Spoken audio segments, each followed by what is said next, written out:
company called COOEC, which in full means China Oilfield Services. These are the people we have entrusted with integrated drilling services.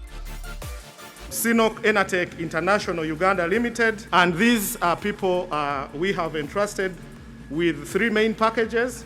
One is ESP heat tracing, the other is coring, casing, cold cutting and fishing. The other is supply and installation of downhole pressure gauges. The Qing Oilfield Construction Services Group.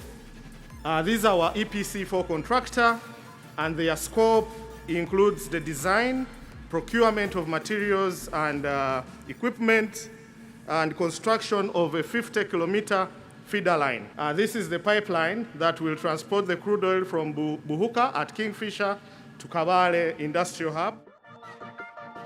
The CCJV is a joint venture between COOEC and CPECC, and their scope of work is going to be the design, procurement of materials and equipment, construction of the central processing facility, lake water intake station, temporary camp, and infield flow lines. Excel Construction, which is a Ugandan company that is doing our PC1. We also have INSPECTA Africa, Living Earth, to mention but a few.